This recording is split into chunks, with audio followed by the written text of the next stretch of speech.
कोणतीच टेक्नॉलॉजी नसताना 2002 साली हा सिनेमा वन टेक शूट करण्यात आला होता. तुम्हाला माहिती आहे तो cinema? Camera rolling, scene 3, shot 3, take 2. Cut it. हो सांगतो. इथे कुठल्या सिनेमाचं शूटिंग सुरू नाही आहे, पण साधारणतः सिनेमात हे असे टेक्स, हे असे कट घेतले जातात. यावरती आता तुम्हाला जर मी असं सांगितलं की एक 90 मिनिटाचा सिनेमा वन टेक शूट झाला आहे, तर तुमचा विश्वास बसेल? पण विश्वास ठेवावा लागेल, कारण असा वन टेक रिअलमध्ये घेतला गेला आहे, तो सुद्धा डायरेक्टर अलेक्झांडर सुकोरोव यांच्या रशियन आर्क या सिनेमात.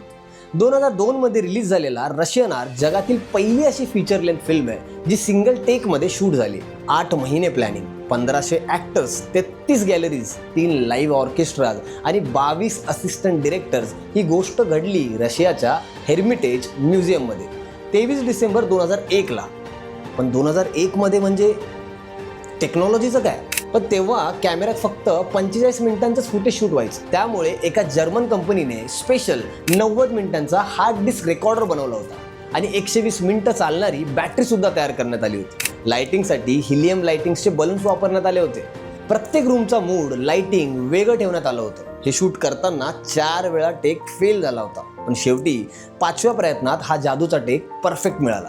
म्हणूनच रशियन आर्क म्हणजेच एक स्वप्न एका श्वासात कॅमेऱ्यात कैद झालंय असं म्हणायला हरकत नाही. ही जर व्हिडिओ तुम्हाला आवडली असेल तर चंद्रकोर फिल्म्सला फॉलो करा, कमेंट करा, शेअर करा आणि जास्तीत जास्त लोकांपर्यंत पोहोचवा.